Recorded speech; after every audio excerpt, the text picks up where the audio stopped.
So nobody really knows what quality content means or really good content means.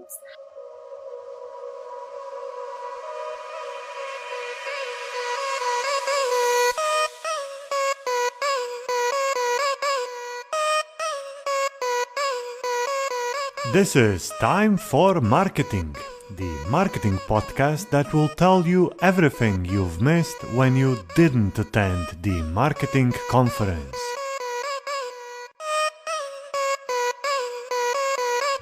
For the third episode, I've invited Hannah Smith from the Verve Search. She's the head of creative there and has always excellent presentations on SEO at different marketing conferences. I'm not going to go into all of the details that we spoke about. If you want to find links on the things that we spoke about, go to timeformarketing.com. You will find all of the podcast notes there.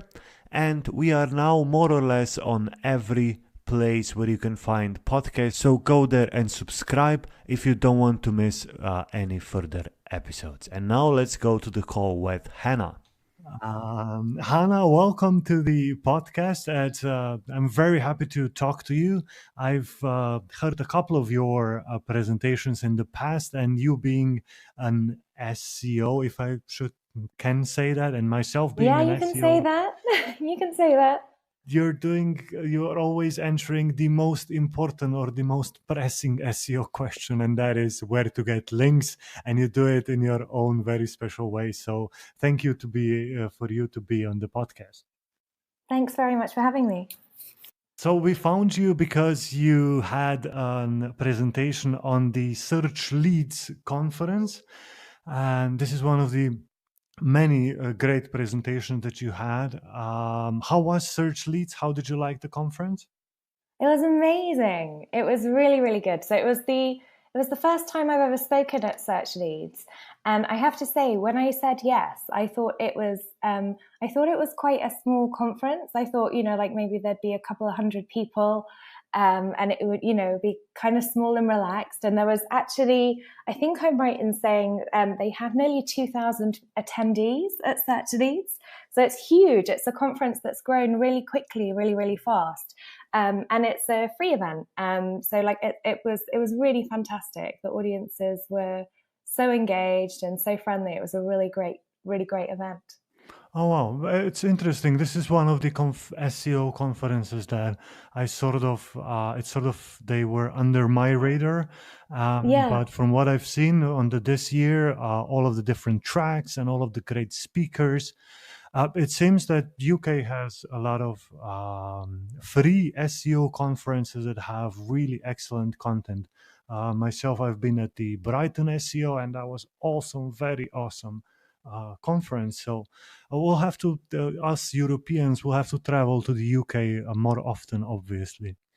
Oh, yeah. No, definitely. I would definitely encourage people to come. It's one of the things I'm really proud of actually here in the UK. We do have some great conferences which are paid for, but also we do like as a community run free events, which I think is excellent, not least because when I first started in this industry, I was working for quite a small agency and we didn't have budget to attend paid conferences. So I was very much, it was like, for me, it was definitely like, if it was a free conference, then I could go. If it was something we needed to buy a ticket for, it was going to be unlikely I could make it. So I'm definitely very passionate about supporting the free events here and abroad. So yeah, definitely do come along if you can.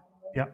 Yeah, and I'm sure you're probably known by now for your presentation titles. The one that you had on the Search Leads was "What happens when a werewolf bites a goldfish?" Yeah. What is the funniest answer you have gotten to this question? Were there any funny answers?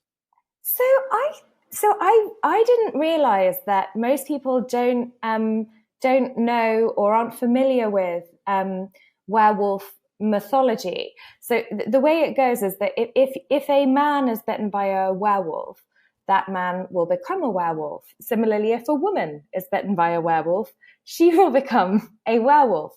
So for me, like the answer to the question was like really kind of obvious. Like if a werewolf bites a goldfish, what you have is some sort of goldfish werewolf hybrid, which is, the stuff of nightmares or fantasies. I'm not sure which, but like really like a wonderful idea, I thought. But actually, when I mentioned this title to a bunch of people, they were like, oh, I don't know. Does the fish die? And I was like, oh, okay, then obviously it's just me that was big into werewolf fiction and mythology as a kid. I guess like the strangest answers have just been, so the fish dies, and people look at me in a way which suggests I should get out more. Which maybe I should, but I'm probably not going to. But werewolves were sort of big also in Harry Potter, so I would presume that this would somehow rub off at least a bit, right? Yeah, and also like Twilight had werewolves, right? I mean, not that I'm a massive proponent of Twilight. I think that was a terrible series which no young woman should read or watch. Ever, but I feel pretty sure there were some werewolves there, right? Yeah. All right, so this is then the time for me to say, let's go into the your content of your presentation. This Sure. Your 5 minutes to tell us what's happened. Okay, cool. Thank you. So since about 2009, I've been tasked with creating content. What sort of content? Well, I tend to refer to it as content that journalists want to write about and people want to share. And I do this, I create this content to gain links, coverage, and social shares. And I do this because links from authoritative sites, news outlets like the BBC, they increase the authority of our client sites. And over time, this translates into stronger organic rankings in search for our clients. For the most part, stronger organic rankings equal more money, and that's the end game, ultimately, to help our clients make more money online. So as you alluded to, I do speak at conferences fairly regularly, and there's one question which I'm fairly frequently asked. I am asked, where do you get your ideas? And actually, it's a question I always dread because I don't have a great answer, which is unfortunate. Nevertheless, it was exactly that question, where do you get your ideas, that I attempted to tackle in my latest talk at Search Leads. So first up, I should say that I suspect when people ask me where I get my ideas from, actually that's not the question they really want the answer to. I suspect that the question they really want to ask is, how do you get those links? And actually that question is doubly tough to answer because in truth, the answer lies partially in the idea and also what we do afterwards. So in my talk at Search Leads, I talked through a bunch of campaign examples in order to try and answer this question. I'm not going to try and do that here because I have just 5 minutes, a very strict time limit. But what I will talk about today are the 3 things which I believe will set you in really good stead if you too really want to get links from high authority sites like the BBC. So it looks like this. Number 1. Seek to gain a deep understanding of the media landscape. What do I mean by that? Well, in the past at conferences, I've definitely said something like, give journalists something that allows them to write the stories they want to tell. The problem is actually that that's a bland and frankly useless bit of advice if you don't understand the media landscape. Because if you don't understand the media landscape, then you don't know what stories those journalists want to tell. And ultimately, you will really, really need to know. So there are a bunch of tools that you can use to do this. I really like BuzzSumo. BuzzSumo is a paid-for tool, but you can get a free trial. And you can use the tool to search for particular topics to see the sorts of stories journalists are writing. Plus, you can also use it to search for topics within sites or within specific sections of sites.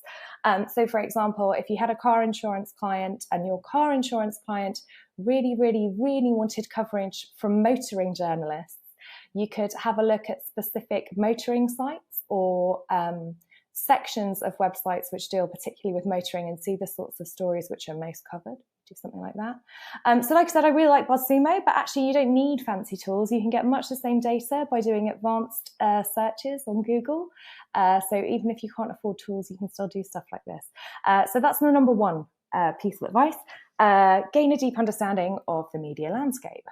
So number 2, pay attention. So an idea can come from anywhere. You may get ideas from other smart people, either in this industry or outside of it. Or you might find an interesting study or data source which might spark an idea. Or you might just stumble across something in your Twitter feed. Or on your walk to work, you might see something that sparks an idea. I think the key is to recognize these things as potential ideas. Neil Gaiman, writer and all-round excellent human being, and in fact, actually the inspiration for the talk I gave at Search Leads, he said this. He said, you get ideas from daydreaming. You get ideas from being bored. You get ideas all the time. The only difference between writers and other people is that we notice when we're doing it. There's another great quote I really like from another writer called Drew Gumerson, and he says, good ideas rarely seem like good ideas at their inception. That's what stops the majority of people from having them. So I really believe that you need to pay attention to things that might become ideas. So collect them, nurture them, validate them, really pay attention. So that's number 2. Finally, number 3, perhaps the most unpopular of the 3, I'm not going to lie. I would advise you to work your arse off. The truth is, if you want to get links from high authority sites, you are going to need to work really hard. So that means you work really hard on your idea. You work really hard on developing it. You also then work really hard to build or make whatever it is you need to best serve that idea for journalists. So work really hard then. And then finally, work really, really hard on your pitches to journalists. So one piece I did speak about at Search Leads is a great example of the power of hard work. For Party Casino, a client, we created a piece called What Makes a Hollywood Hit. And we'd been pitching the piece to journalists for 3 weeks, 3 whole weeks. And yet we hadn't managed to secure a single piece of coverage. Nothing. But we were not prepared to give up. James Barnes, the person who was working on the campaign, reworked his pitches over and over and over again. And thanks to his tenacity, today the campaign has links from over 120 sites, including The Telegraph, Forbes, NME, Grazia, and the Huffington Post, to name just a few. So really that's your 3. Gain a deep understanding of the media landscape, pay attention to things that might become ideas, and work your arse off. To wrap this thing up, I think there's a bunch of mythology surrounding creativity and indeed getting links from top tier sites. But all it really comes down to is how hard you are prepared to work. And for what it's worth, actually, this comforts me because it means that I don't need to be brilliant or well connected or even lucky. I just need to work really hard, and I can do that. And I think you can too. All right. Excellent. Thank you, Hannah. Really interesting things that you've mentioned in here. But one of the more interesting that stuck in my mind is on the second point when you say you have to pay attention. From when I was small, I sort of feel that the most important advice that I've read, I have no idea where because that was like 20 years ago, was to keep a notebook with you to write down all of these ideas. Do you have such a notebook? Do you use such a way? Yeah, I have many notebooks. I'm actually a bit of a horror for notebooks. Like one of the things that I feel that I really ought to do is maybe embrace some technology and use Evernote or similar or something like that. But actually I don't. I am still very old fashioned in terms of writing ideas down and actually writing things by hand. But I think it puts you in a different headspace doing stuff like that. It also means that you don't miss out on things just because, your phone's dead or similar, or technology has failed you in some way. So yeah, no, I definitely still use notebooks a huge amount.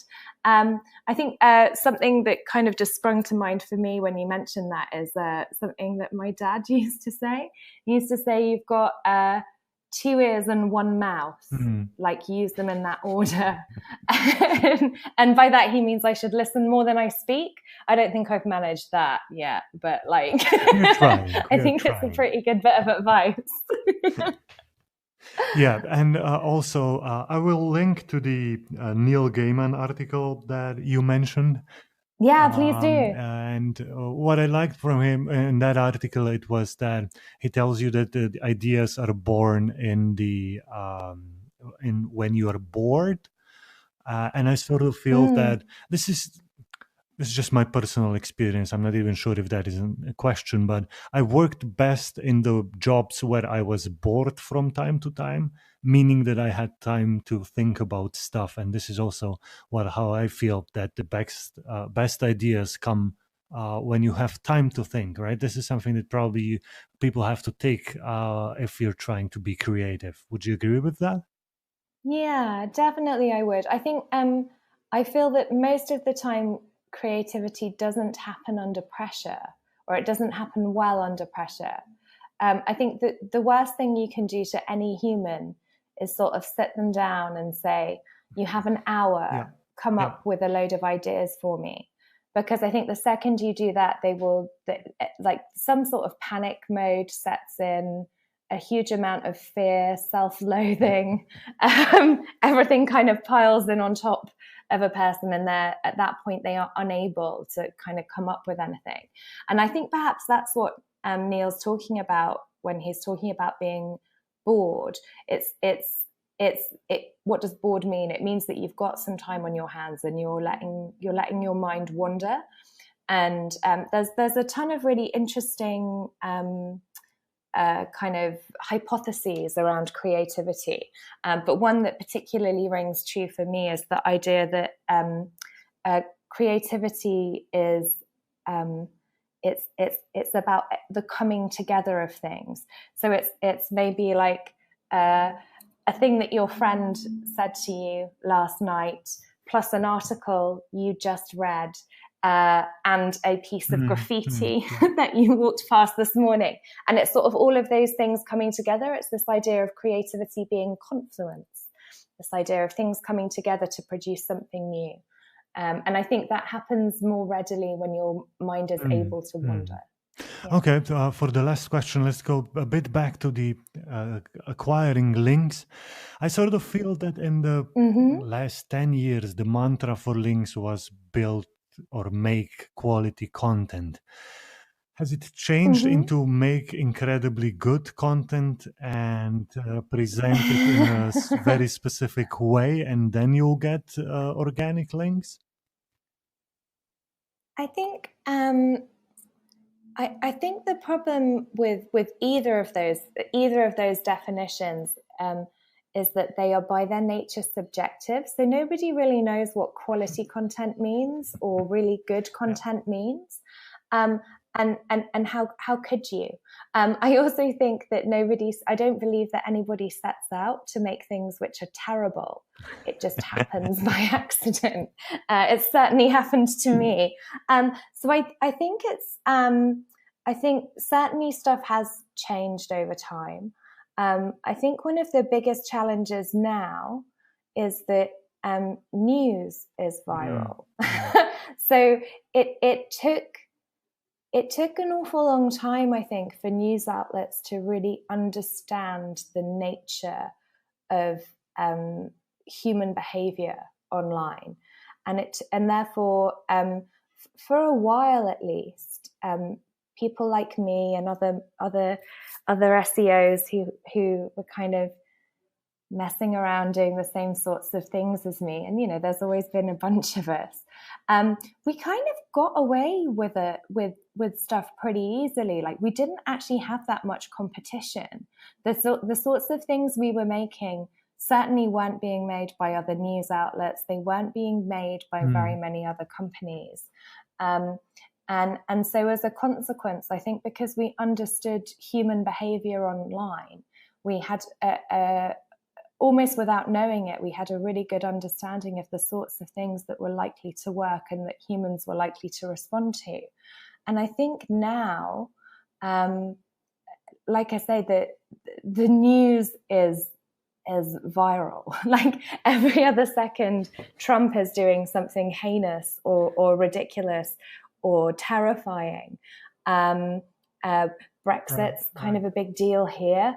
Do you know what I mean? Like the competing with that news and that appetite, the sorts of things that we do, I feel like it's tougher to stand out against that. I also think that like success doesn't look quite the same as it used to. So I remember kind of if you made an objectively good, in inverted commas, piece of content, you could expect, like a really good bit of content would get over 1,000 linking root domains, which is a fairly poor yardstick of measuring good, but whatever. Let's not worry about that bit. But you did something good, you could get 1,000 linking root domains. Now, I think I'm just trying to think back, like the most successful piece of content we've done in the last 2 years or so got about 500 linking root domains. And for what it's worth, I think it was just as good as the pieces in the past that would have got 1,200. And I think that speaks at least a little to the competition that's out there. And actually, I don't think it's competition from brands so much, or like other companies creating things in the space, or other agencies creating things in the space. I really do believe that it's like having spoken to mates in the industry as well, they're seeing something similar. They're seeing that like a really, really fantastic piece will get about 500 linking root domains as opposed to 1,500 or 2,000 like it would before. So I do think stuff like that's changed. And like it's an evolving ecosystem. It always will be. The things that used to capture people's imagination won't necessarily or don't continue to now, and maybe won't in the future. So I think it's constantly a challenge to keep evolving, but that's kind of fun. Right? Yeah, that makes our jobs fun, because we have to learn how to do stuff better and different every year. Yeah, definitely. All right. So this was your brief on your presentation on search leads. Let's wrap it up here. We're a bit longer than normally, but sorry. That's okay. So on the great content that we have, we can always do that. Hannah, thank you very much for being here. You have any plans for any future conference already set up? Not right now. I am teaching a training course at Brighton SEO in September. And I think with a bit of luck and a fair wind, I may fix up a couple more speaking gigs before the end of the year. So yeah, watch this space, I guess. Cool. All right. So thank you very much. And cool. We'll finish the recording here. We should probably say goodbye. I will. Thanks so much for having me. This was Hannah Smith from the Verve Search company. And this is the end of the third episode of the Time for Marketing podcasts. Again, subscribe, go comment, and rate the podcast, and I hope to see you listening to the next episode.